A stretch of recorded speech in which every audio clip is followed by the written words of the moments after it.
Hello friends, welcome to my YouTube channel. और आज के इस वीडियो में आपका स्वागत है। मैं आज इस वीडियो में आपको बताऊंगा कि एक मकान बनाने के लिए, एक घर बनाने के लिए हमें अपने इंजीनियर से कितनी ड्राइंग्स की ज़रूरत पड़ती है और हमें कौन कौन सी ड्राइंग्स अपने इंजीनियर से लेना चाहिए, ताकि हमारा घर हम बनाते हैं। सभी लोग अपने मकान बनाने में बहुत पैसा खर्चा करते हैं, तो आपका जो पैसा आप खर्चा करते हो वो ज़्यादा वेस्टेज ना हो और आपको प्रॉपर हर एक चीज़ पहले से पता हो कि अब क्या करना है। ठीक है। ये एक प्रोजेक्ट है जो अभी मेरा नया नया स्टार्ट होने वाला है। आज ही मैंने इसकी सारी ड्राइंग्स कंप्लीट की हैं और इसकी सभी ड्राइंग्स हमने कंप्लीट की हैं। आज सैटरडे है और आज तारीख है 11 जून 2022 और ये मंडे से मतलब करीब 14 जून 2022 से ये प्रोजेक्ट स्टार्ट होने वाला है, ऑन साइट चला जाएगा। तो ये कोई कंसेप्ट प्लान नहीं है, ये मैंने पूरा प्रोजेक्ट आज डिज़ाइन किया है, ड्रॉ किया है, पूरा मेरे हाथों से ड्रॉ किया है, ताकि मैं आप लोगों को अच्छे से बता पाऊँ कि एक मकान बनाने में कितनी ड्राइंग्स लगती हैं और हमें अपने इंजीनियर से कौन कौन सी ड्राइंग्स लेना चाहिए। ठीक है। तो मेरा नाम है आसिफ खान, मैं स्ट्रक्चर इंजीनियर हूँ और आज मैं आपको दिखा रहा हूँ एक प्रोजेक्ट जो कि साइज़ है 19 feet 6 inch by 39 feet 6 inch, 19 feet 6 inches by 39 feet 6 inches. ठीक है। इसके अंदर हमने डिज़ाइन किया है, जैसे कि आप देख सकते हैं यहाँ पे पार्किंग है, ये टू व्हीलर पार्किंग है। टू व्हीलर पार्किंग से आप थोड़ा सा आगे बढ़ेंगे तो हमने पार्किंग से ही स्टेयरकेस दिया है। पार्किंग से स्टेयरकेस इसलिए दिया है क्योंकि क्लाइंट चाहता था कि वो फर्स्ट फ्लोर जो है वो रेंट पे देना चाहता है इन फ्यूचर। अभी सिर्फ ग्राउंड फ्लोर बना रहे हैं, फ्यूचर में फर्स्ट फ्लोर बनाएंगे। ठीक है। फिर यहाँ से आप चलेंगे तो आपको एक बड़ा सा हॉल मिल जाएगा, 14 फीट 6 इंच बाई 11 फीट का। इससे आप आगे बढ़ेंगे तो आप देखेंगे एक किचन है 7 फीट 6 इंच बाय 9 फीट का। ठीक है। किचन से ही अटैच रास्ता रहेगा रूम में जाने का, जो कि मास्टर बेडरूम है, 11 फीट बाय 13 फीट 4 इंच का। ठीक है। किचन के साथ अटैच पीछे एक वॉश एरिया रहेगा। वॉश एरिया जो ये क्रॉस लगा हुआ है ये डबल हाइट रहेगा, मतलब ओपन रहेगा, ओपन टू स्काई रहेगा, ताकि किचन को और बेडरूम को लाइट वेंटिलेशन मिल सके। ठीक है।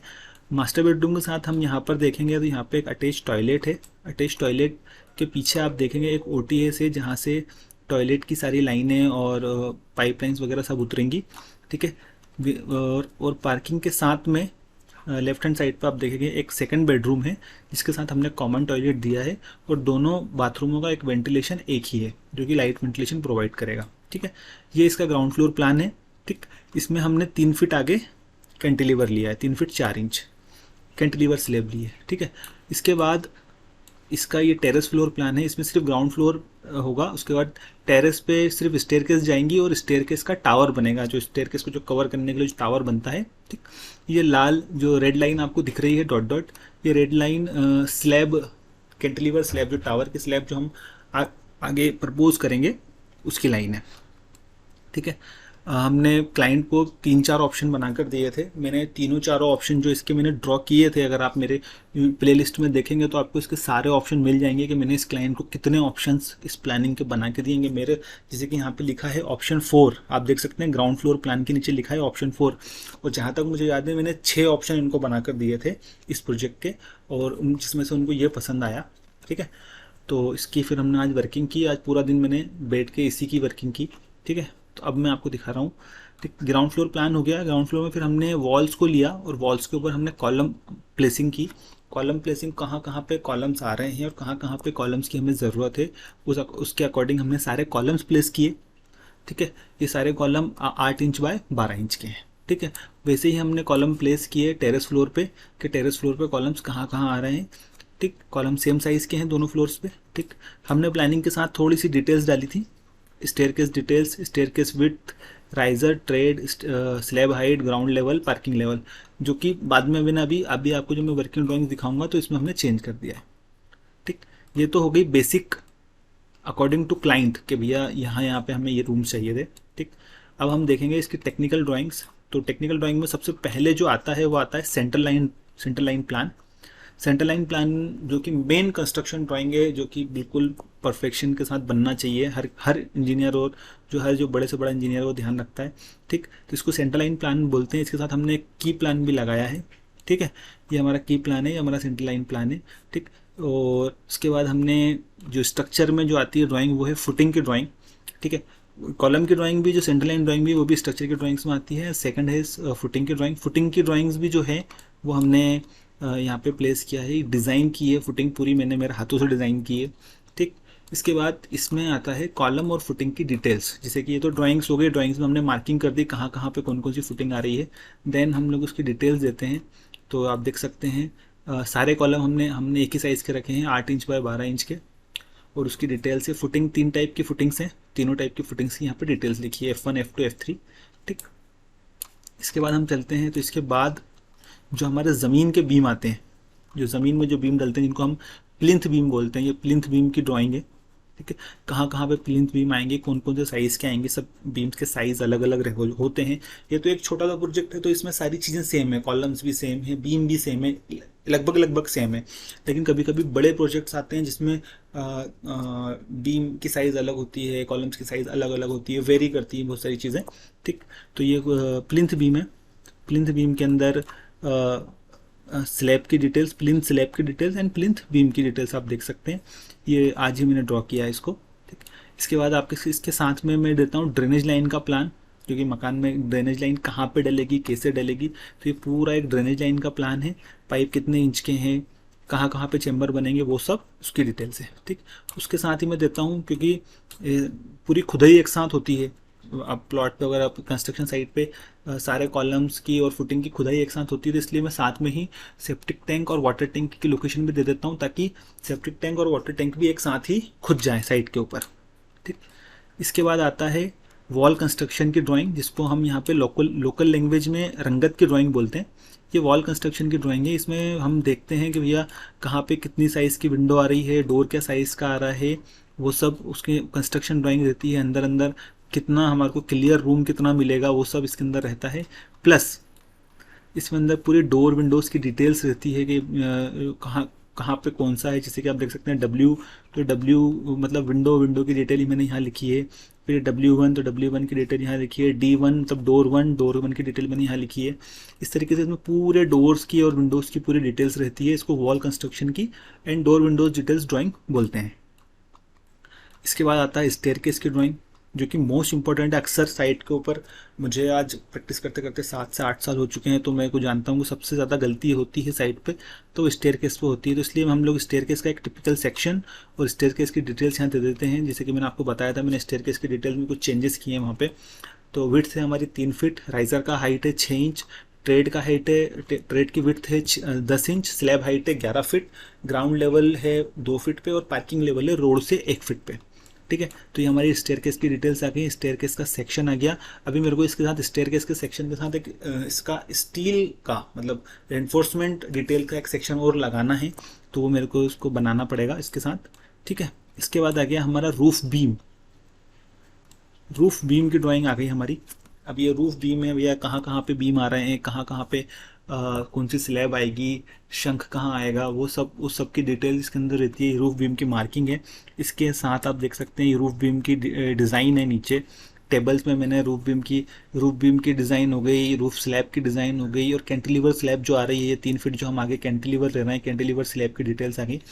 ठीक है, तो ये डिज़ाइन हो गई, डिटेल हो गई। उसके बाद रूफ़ के अंदर रूफ बीम के साथ हम लोग सीलिंग में जो लाइट के पॉइंट जो डलते हैं, इलेक्ट्रिक पॉइंट जो सीलिंग में डलते हैं, वो पूरे इलेक्ट्रिक पॉइंट हमने सीलिंग के अंदर डाल दिए कि सीलिंग के अंदर इलेक्ट्रिक पॉइंट कहाँ कहाँ हैं वो डाल दिए। ठीक है, इसके बाद वॉल्स के अंदर इलेक्ट्रिक के पॉइंट कहाँ कहाँ आएंगे, कहाँ पे बल्ब आएगा, कहाँ पे स्विच बॉक्स आएगा, कहाँ पे एमसीबी पॉइंट आएगा, कहाँ पे बेल का पॉइंट आएगा, कहाँ पे हमारा टीवी का पॉइंट आएगा, कहाँ पे हमारा एग्जॉस्ट फैन का पॉइंट आएगा, गीज़र का पॉइंट कहाँ आएगा, वो सब हमने वॉल के इस ड्राइंग के अंदर डाल दिए हैं। यहाँ पे इसके साथ इसकी टेबल भी डाल दी है कि ये चीज़ क्या है। ठीक, इसके बाद हम जाते हैं प्लम्बिंग पे। तो प्लम्बिंग में जैसे कि आप देख सकते हैं दोनों बाथरूमों में अलग अलग टॉयलेट सीट लग रही है। एक में वेस्टर्न लग रही है और दूसरे में इंडियन टॉयलेट सीट लग रही है। ठीक है, तो इसकी डिस्टेंस के भैया इसका नल कितनी दूर पे लगेगा, टैप कहाँ लगेगा, सीट कितनी बड़ी है, वो सब सारी डिटेल्स हम इसके अंदर डालते हैं। प्लस वॉश एरिया के अंदर हम वॉशिंग मशीन रखेंगे तो वॉशिंग मशीन का पॉइंट कहाँ आएगा, टैप का पॉइंट कहाँ आएगा, किचन में बेसिन का पॉइंट कहाँ आएगा, नाली ट्रैप का पॉइंट कहाँ आएगा, पार्किंग के अंदर गाड़ी धोने के लिए नल का पॉइंट कहाँ आएगा, वो सब हमने इसमें मार्क कर दिया है। ठीक, इसके बाद आता है एसी के पॉइंट्स। तो ये एसी के पॉइंट्स हैं जब यह यहाँ है, हम ये 3 जगह पे 3 रूम है, एक हॉल है, 2 रूम्स हैं, तो दोनों रूम के अंदर और एक हॉल के अंदर हमने एसी का पॉइंट दिया है। अब एक मकान बनाने में करीब करीब अगर आप ध्यान से देखें तो करीब हमने जो टोटल ड्राइंग्स जो बनाकर दी हैं इनको, ये मैं गिन लेता हूँ एक बार मैंने कितनी ड्राइंग्स बना के दी है इनको। करीब 17 ड्राइंग्स हमने बना के दी हैं, और ये सारी ड्राइंग्स अभी सिर्फ ग्राउंड फ्लोर की है। अभी मैंने इसकी टावर की कोई भी डिटेल नहीं दी है, टावर की डिटेल नहीं दी है, और टावर की ना तो रूफ की बीम की ड्राइंग दी है, ना टावर की सीलिंग के पॉइंट दिए हैं, ना मैंने टेरेस के लाइट के पॉइंट्स दिए हैं, वो भी अभी बाकी है। एक मकान बनाने में मिनिमम से मिनिमम 17 ड्राइंग्स तो हमको बना के देना ही देना है। इसके अंदर एक ग्राउंड फ्लोर पे एक चीज़ और आती है जिसको हम लोग बोलते हैं लूपिंग की ड्राइंग। एक इलेक्ट्रिसिटी के अंदर एक इलेक्ट्रिक लूपिंग की ड्राइंग आती है जो कि मैंने इसमें नहीं दी है। ठीक, तो करीब करीब इतना एक मकान बनाने में ये करीब 25 ड्राइंग्स के आसपास बनती है।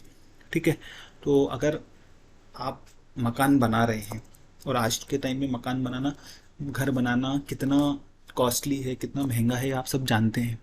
तो आप लोग एक अच्छे इंजीनियर को हायर करें और उससे अपने मकान का नक्शा बनवाएं, अच्छे से बनवाएं और अपना काम करें। प्लस कुछ लोग मेरे पास आते हैं, बहुत बेशर्मी से मेरे पास आते हैं और मुझसे कहते हैं रेट्स कम कर लो, पैसे कम कर लो, हम तो आपको और काम दिला देंगे, हम तो ऐसा कर देंगे, हम तो वैसा कर देंगे। तो मैं, अगर आप भी वैसा सोचते हो तो मैं आपसे बोलूँगा कि मत दिलाओ आप आगे काम, हमारे रेट्स हम कम नहीं करेंगे। ठीक है, और ये अभी एक प्रोजेक्ट है जो कि इंदौर में स्टार्ट होने वाला है। हम लोग ऑल ओवर इंडिया के अंदर ड्राइंग्स बनाकर प्रोवाइड करते हैं, ऑल ओवर इंडिया के अंदर हमारे प्रोजेक्ट्स चलते हैं, ऑल ओवर इंडिया में हम लोग ऑनलाइन आर्किटेक्चरल सर्विसेज प्रोवाइड करते हैं। ये एक फ़ोल्डर बनाने में हमें कम से कम 7 दिन का टाइम लगता है, मुझे ये पूरा बनाने में 7 दिन लगे, प्लानिंग फाइनल होने में 3 से 4 दिन लगे, और क्योंकि आज सैटरडे था, वेकेशन था, छुट्टी पे था मैं, तो मैंने आज पूरा दिन बैठकर उसको पूरा ड्राइंग्स को मैंने बनाया। हमेशा ऐसा नहीं होता है, हमेशा 7-8 दिन तो लग ही जाते हैं। हम लोग पूरी ड्राइंग बना के आपको 7 दिन के अंदर पूरा फोल्डर बना के हम लोग कुरियर कर देते हैं। अभी हमारी नैनीताल के अंदर एक साइड प्रोजेक्ट कंप्लीट हुआ, एक नेपाल के अंदर कंप्लीट हुआ है, एक हमारा प्रोजेक्ट कंप्लीट हुआ है हरियाणा में कहीं पे।